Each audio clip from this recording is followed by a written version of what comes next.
Sejam todos muito bem-vindos ao Centro Espírita, nosso lar, Casas André Luiz. O nosso coração transborda alegria ao ver os participantes dessa reunião, os senhores, as senhoras, companheiros e companheiras, em busca do conhecimento, da análise, dos assuntos relacionados à doutrina dos espíritos, codificada por Allan Kardec, nessa casa abençoada, que abre as suas portas diariamente para bem receber a todas aquelas criaturas que aqui adentram, tratando-os com todo respeito, com paz, com fraternidade, e sempre seguindo as orientações do Mestre Jesus. É sempre interessante lembrar, principalmente aqueles que adentram a casa espírita pela primeira vez, que cada cantinho desse salão foi preparado muito antes de nós aqui chegarmos pela espiritualidade maior. Então foram magnetizados, energias salutares foram modificadas para nos bem receber.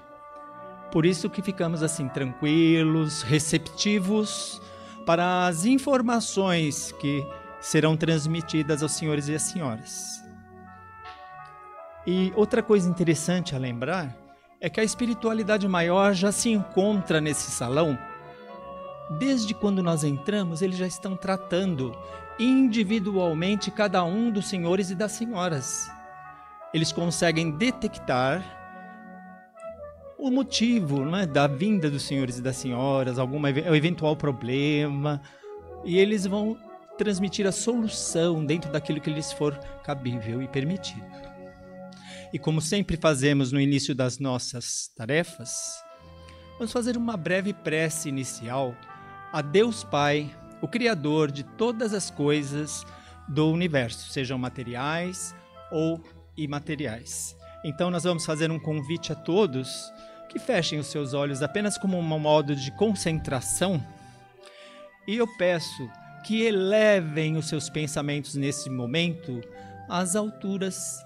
E vamos então nos conectando com esses seres superiores, com Jesus, o governador do planeta Terra, e com Deus Pai.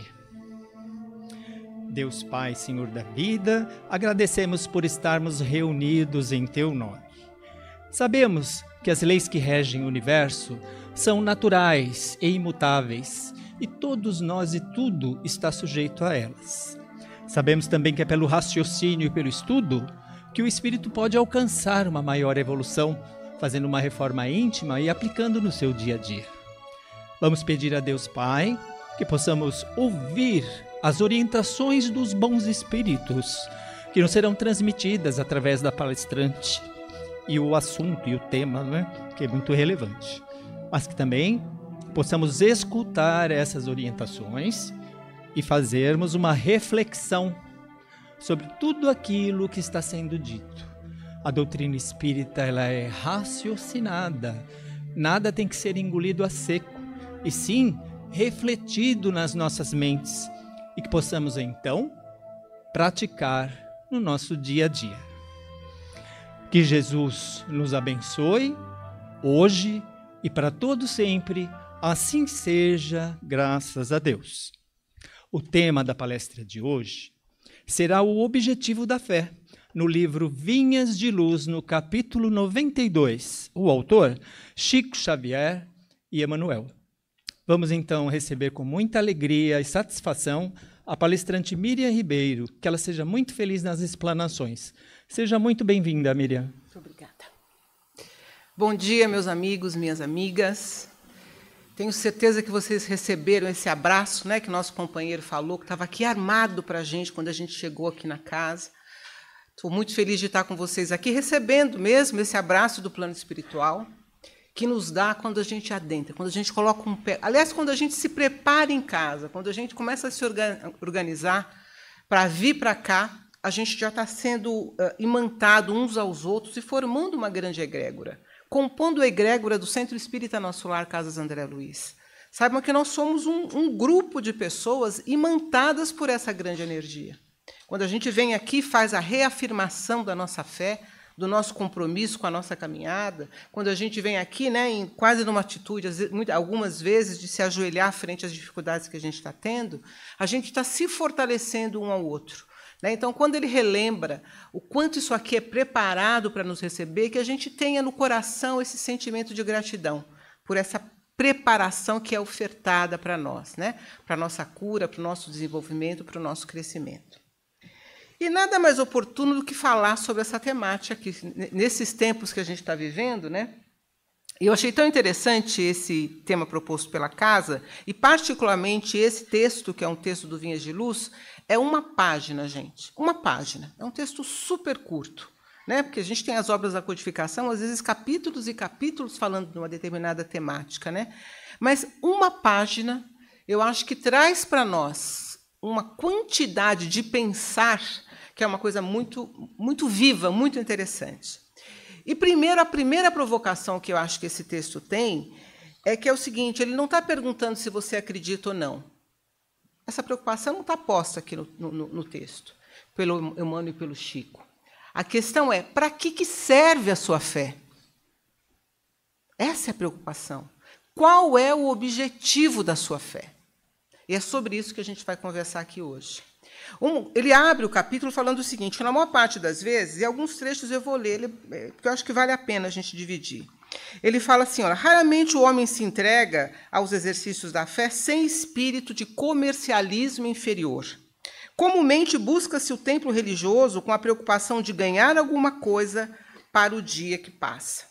Está falando que nós somos os eternos pedintes, aquele que chega na casa e vai pedir pelo salário, vai pedir pelo emprego, vai pedir pelo amor, vai pedir pelo bem do filho, vai pedir pela saúde, vai pedir pela harmonia. E ele nos diz, isso comumente é aquilo que a gente associa à fé.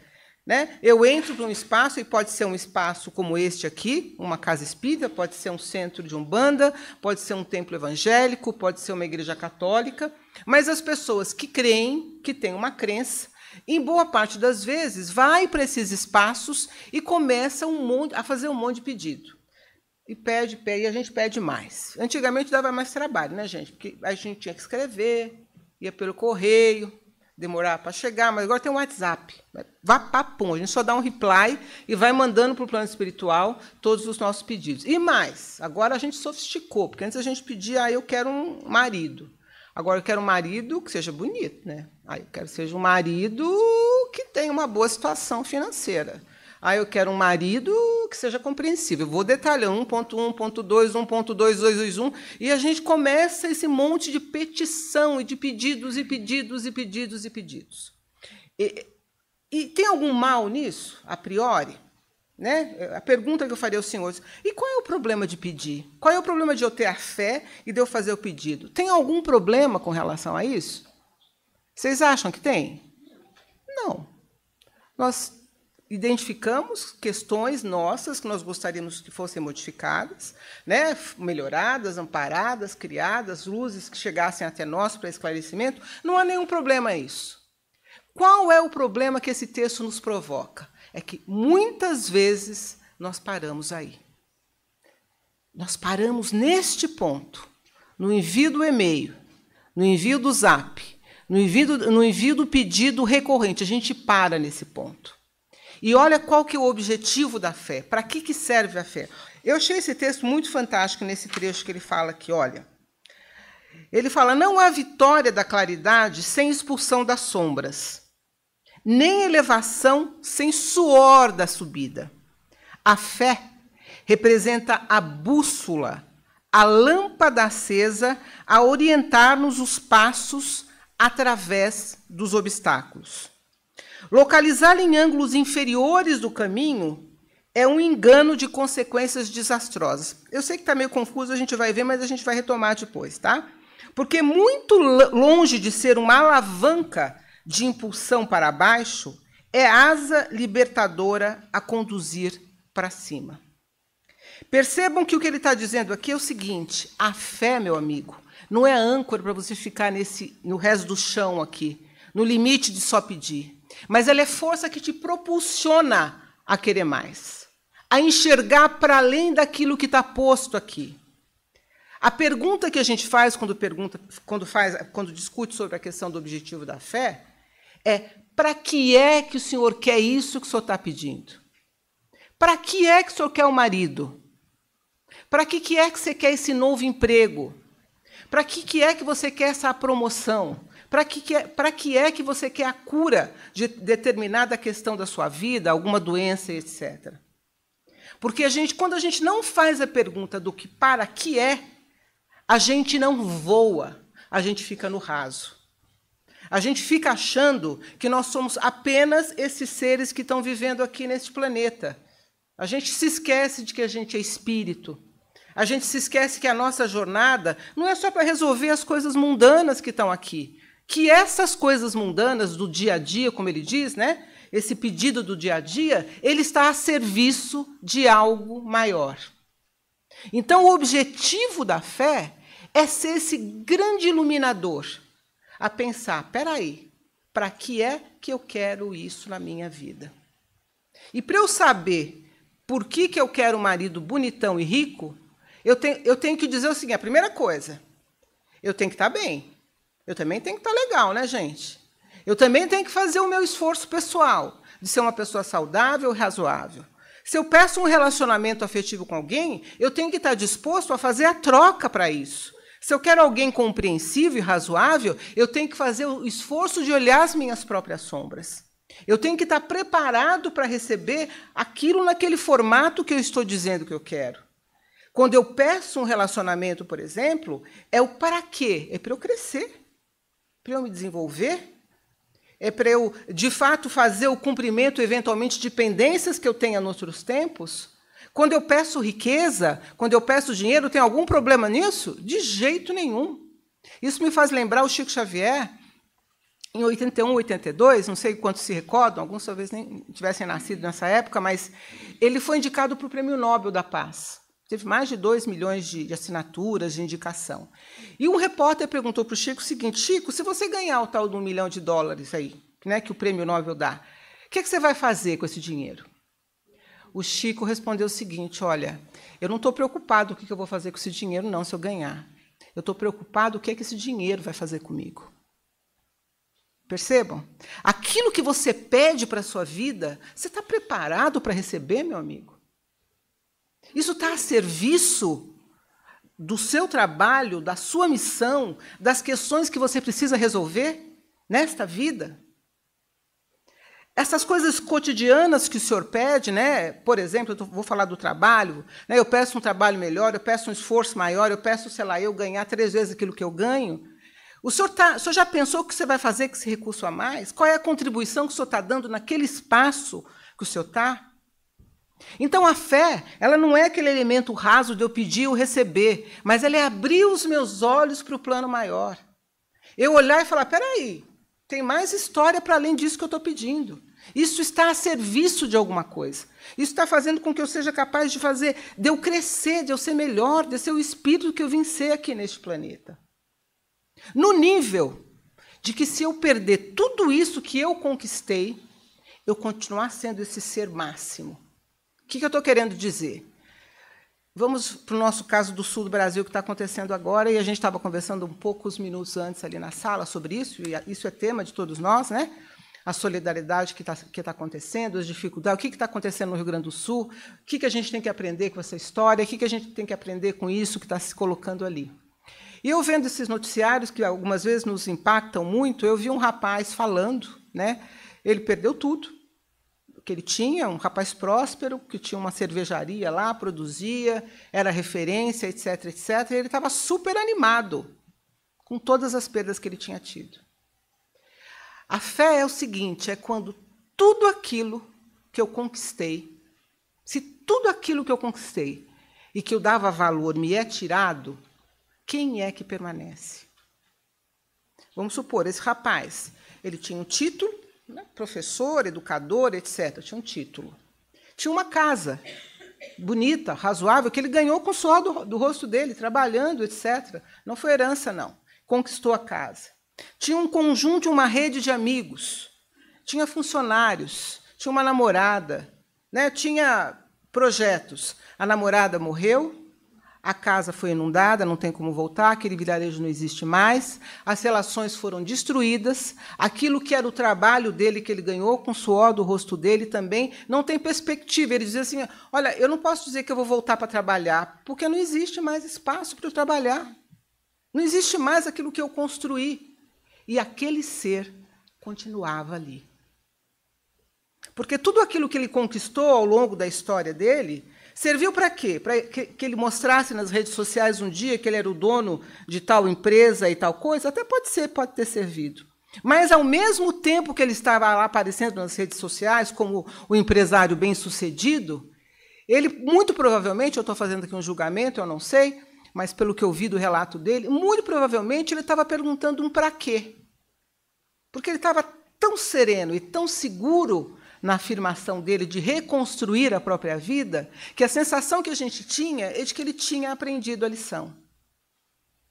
Então, portanto, quando eu peço alguma coisa, eu tenho que saber o quanto isso está me modificando, quanto eu estou ficando melhor, o quanto aquele filho que eu peço tanto para que chegue à minha vida seja a oportunidade, provavelmente, de eu resolver pendências de outros tempos. O quanto eu peço, vou insistir com a questão da riqueza, o quanto este elemento pode ser uma provação ou pode ser a chance de eu fazer uma grande obra. Eu tenho que identificar se aquilo que me é negado nos meus pedidos, eu tenho a aceitação em humildade para saber que aquilo não é o melhor momento para chegar até a minha vida. Quando eu tenho essa abertura, quando eu abro os meus olhos para isso, aí sim, aí a fé encontrou o caminho de ida. E Emmanuel, ele fala Kardec fala em outros trechos da codificação sobre a fé sob muitos aspectos, né?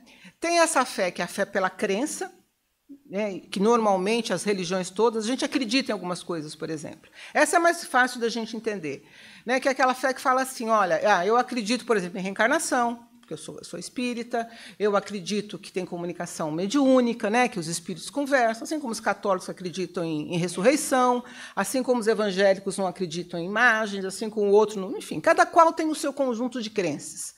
Né, e segue lá, um acha que tem a ver com os animais, com a natureza, cada um tem o seu conjunto de crenças, circunscrito à sua cultura, circunscrito ao seu conhecimento, ao grau de informação que tem. A doutrina se provoca a dizer o seguinte, eu quero que as crenças que nós temos sejam testadas pela razão. Ao longo do tempo, eu quero que isso seja testado. Eu quero que o magnetismo que se falou lá na época de Kardec, lembra do magnetismo? Aquela coisa das mesas imantadas, aquela coisa da capacidade que eu tinha de transmitir o meu pensamento à distância, né? A capacidade que as mãos têm de cura. Kardec estava dizendo no século XIX sobre isso. 19. Hoje, né, nos dias de hoje, a gente está falando em física quântica, a gente está falando em neurociência, a gente está falando dentro do Sistema Único de Saúde do Brasil, né, do SUS, nosso SUS, nós temos hoje reiki, passe, constelação familiar, vários e vários outros, oração, como métodos auxiliares nos tratamentos de doença. Vocês sabiam disso? O SUS hoje tem, dentro do seu grupo de ações lá, um conjunto digamos assim, entre aspas, de medicação para auxiliar os processos de doença. Por quê? Eles querem gastar dinheiro à toa? Né? Eu lembro do ministro da Saúde, quando fez a implantação, nem lembro que governo era, mas eu lembro que ele fez o seguinte comentário quando o repórter perguntou, peraí, vocês não estão dando placebo para o povo, não? Dizendo, né, que reiki ajuda, ou que passe ajuda, ou que oração ajuda na cura de doença? O ministro falou o seguinte, olha, de fato não existem comprovações científicas ainda para várias coisas que acontecem, mas o SUS está incluindo isso no sistema porque funciona. Simples assim. Muitos pacientes têm melhoria de quadro clínico, muitos pacientes melhoram, por exemplo, até depressão, que é uma coisa complexa, né, por oração de terceiros, por muitas e muitas comprovações, e hoje a gente não tem tempo para isso, mas vocês derem um Google da vida aí, vocês vão encontrar muitas pesquisas nos Estados Unidos, na União Soviética, em vários Canadá, vários países do mundo, sobre a questão da importância da condução do pensamento, sobre a capacidade que a oração tem de cura. um grupo que recebe oração versus um outro grupo que não recebe oração. Uma das pesquisas que é feito. O grupo que recebe oração sem saber que está recebendo oração tem melhoria do quadro clínico. Isso não é invenção. Isso teste sendo feito pelas universidades. Né? Com relação a essa, em particular, foi feito lá em Harvard, nos Estados Unidos, etc. Assim como as pessoas que entram no estado de meditação profundo a serviço, né? E eu não estou falando da recitação da oração. Não é que Ave Maria, Pai Nosso, que você faz aquela ladainha que você não está sentindo, mas quando você conecta o seu coração, quando a sua alma está posta ali, você fisicamente aciona um lugar do seu cérebro que é chamado ponto de Deus hoje pelos cientistas, que tem a ver com prazer, que tem a ver com liberar dopamina, que tem a ver com que você se sentir melhor e jogar para a sua corrente sanguínea um conjunto de informações de saúde. Você melhora com isso. Então, nós estamos falando aqui de crença, nós estamos falando de questões que começaram a ser discutidas, e estamos lembrando Kardec dizendo o seguinte, olha, ele estava dizendo, eu atesto embaixo, que a nossa fé, essa crença das várias coisas que a doutrina traz, elas terão que ser testadas à luz da ciência. Falta muito ainda para a gente poder entender várias coisas. Mas o que a gente tem percebido e a gente tem observado que muitas dessas coisas vêm sendo observadas. Isso é um ponto, é uma das formas de fé, digamos assim. Mas eu queria explorar, isso a gente consegue no Google fácil, tá? Mas o que eu queria explorar com vocês um pouquinho mais hoje é a fé como confiança. Essa que eu acho que pega a gente ainda. A fé como confiança. E confiança tem tudo tem a ver. Alguém está cuidando, por exemplo, para que a Terra esteja na órbita, está lá direitinho, que ela não vai bater em nenhum planeta, está circulando em torno do céu. Alguém aqui da sala está cuidando disso? Agora? Será que vai dar ruim? Ninguém está cuidando. O senhor está cuidando para que o seu coração bata, o senhor está prestando atenção para que o seu coração bata em tal medida nesse minuto? O senhor não está. O senhor confia, não confia? Que o seu sistema e o seu organismo está funcionando. Os ateus confiam que o céu, que a Terra está lá circulando e que, por alguma coisa, há uma ordem, tá certo? Que está fazendo com que aquilo se mantenha. O mais cético, quando sobe num avião, confia que o piloto não é um kamikaze e que não vai pegar o avião e tacar do outro lado, né? E que vai confiar que o piloto, aliás, sabia mesmo pilotar. Confia que talvez, tomara que não seja o dia do piloto aquele e o avião caia e ele morra lá, pilotando, etc. Então, esse exercício da confiança, ele o tempo inteiro está nas nossas vidas. Só pegou o Uber, o senhor acreditou que o cidadão ia chegar até aqui. Ou pegou o metrô, que o piloto sabia o que estava fazendo.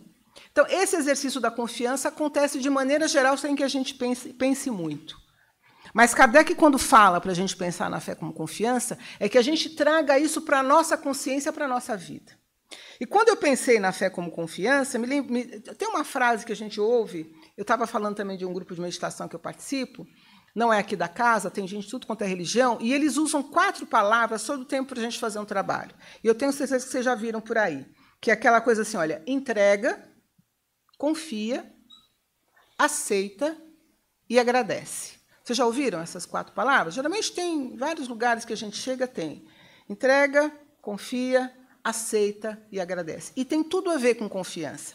A primeira, e tem tudo a ver com os alcoólicos anônimos também, aquele primeiro passo. Eu reconheço que eu tenho um problema e eu me entrego a algo maior do que eu, né? Então, a questão da entrega é o seguinte, olha, eu sei que eu sou um espírito tendo uma experiência nesse planeta. Eu não sou essa pessoa que está aqui, de 50 e poucos anos, que tem um filho, que tem um marido, tem um carro. Não, isso aqui é uma circunstância da minha vida. Né? Eu sou um espírito tendo uma experiência na matéria. Eu sou filha do Pai, todos nós somos irmãos, irmanados, vivemos o mesmo fluido cósmico universal. Eu sei que as coisas, porque eu confio que a Terra está circulando, porque eu confio que na minha vida hoje estão as circunstâncias e as questões que eu preciso ver e resolver, porque eu confio, eu entrego a Deus as minhas questões. Eu entrego aquilo que eu não dou conta. Eu entrego aquela doença que eu nunca bebi, mas eu tenho cirrose. Eu fiz tudo que eu podia fazer dentro das minhas condições para o meu filho, mas ele continua vinculado, ele continua adicto de droga. Eu me empenhei o máximo que eu pude para conseguir um novo trabalho, mas eu estou desempregado faz 2 anos. Não consigo me recolocar no mercado de trabalho. Esse exercício de entrega, por confiança de que há um plano maior, é um exercício de fé muito importante.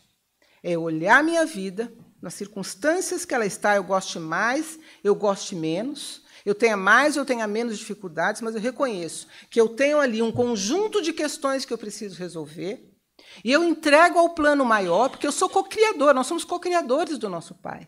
Ele nos mandou aqui para o planeta Terra, não é para ficar pedindo, sentado, esperando as coisas, não. Ele faz milagre todo dia. Agora, o senhor está fazendo a sua parte?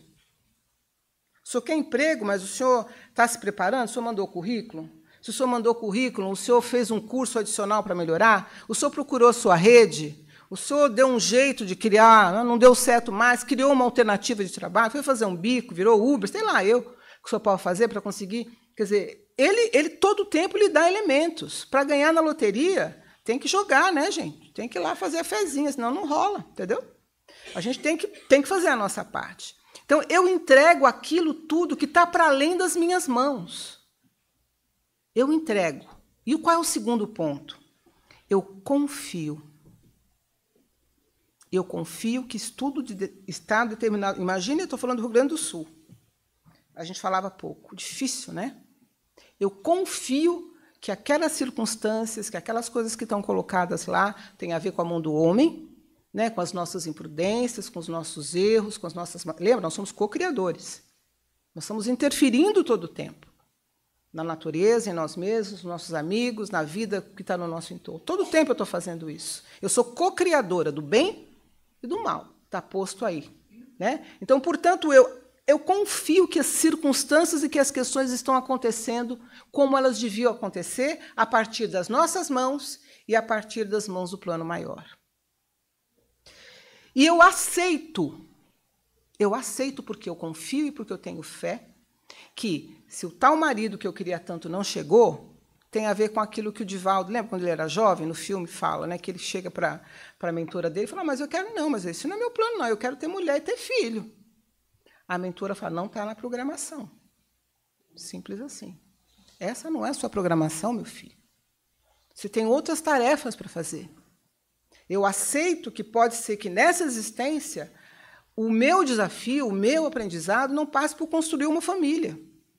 Dessa formal que a gente está acostumada, né? Marido, filho, gato, cachorro e propaganda de margarina. Pode ser que o seu desafio seja outro.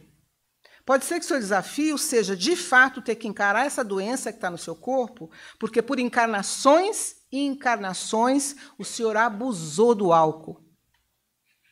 E hoje o senhor chega com cirrose aqui, na infância, para que o senhor não caia no mesmo erro, para que o senhor não beba. É simples assim. Ou na casa, né, vocês sabem que lá em Guarulhos nós temos muitas crianças, jovens, né, adultos que têm deficiências em grau muito grave, né, alguns com pouca interação, mas que em trabalhos de desdobramentos espirituais que acontecem na casa, se sabe que eles pediram para que viessem, né, entre aspas, encarcerados naquele corpo, para não repetir, por exemplo, suicídios, para não repetir falhas que tiveram ao longo do tempo, para ser privado da inteligência neste momento reencarnatório, porque abusou dela em outros tempos. Então, quando eu aceito que as circunstâncias estão na minha vida, não é uma passividade. Lembra? Eu passei pela confiança que tem um plano maior. Eu fiz a minha parte. Eu confiei que tudo está dentro do caminho que precisa seguir, porque eu estou fazendo a minha parte, porque eu confio no plano maior. E, por fim, né, quando a gente consegue dar aquele passo suficiente, a gente agradece. E aí eu agradeço tudo. Eu agradeço o trabalho que não chegou, porque isso me fez desenvolver uma outra habilidade que eu tinha. Eu agradeço e isso, ou, por exemplo, tem um amigo meu que comentou isso outro dia comigo, ele ficou 8 meses desempregado em casa, estava deprimido, E aí depois ele olhou para mim e falou assim, foram os únicos 8 meses que eu convivi com a minha filha. Minha mulher saía para trabalhar, e eu percebi que foram os 8 meses que eu conhecia a minha filha. A filha dele já tem 3, agora está com 5 aninhos na época, né? Foi logo no começo da pandemia. Enfim, ele comentou o seguinte, olha, sabe o que eu prestei atenção? Aquele tempo que eu fiquei lá foi quando a gente se aproximou. Tem uma amiga minha também que aconteceu isso, a mãe estava com câncer, ela foi demitida e ela passou os últimos 2 anos dela, teve a oportunidade de poder cuidar da mãe. Então, quando eu aceito na minha vida as coisas que estão postas ali, eu agradeço. A tudo dai graças. A tudo dai graças. A tudo dai graças.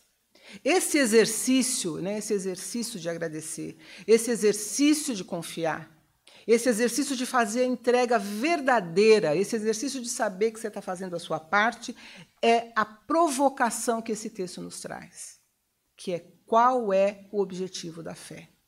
O objetivo da fé, encerrando aqui, é fazer com que a gente abra as nossas asas e perceba a grandeza da nossa existência aqui. Abra as nossas asas, a nossa visão e perceba, peraí, eu estou aqui para voar, eu não estou aqui para pedir, fazer aquele conjunto de petições e ficar lá rezando no terço e etc. Aliás, aquela parte do Pai Nosso, né, que seja feita a vossa vontade, aqui assim na terra como no céu. De verdade, que seja feita a vossa vontade. Esse é o exercício da fé. Se conectar a isso é o objetivo dela. E essa é a provocação que Emmanuel nos trouxe aqui nesse texto. Vão todos com Jesus no coração, muita paz de espírito, tudo de melhor na vida de cada um dos senhores e das senhoras. Aguarde a orientação dos nossos amigos colaboradores que direcionarão a saída do salão pelas laterais. E pedimos o silêncio, pois os trabalhos da casa continuam. Muito obrigado, até breve.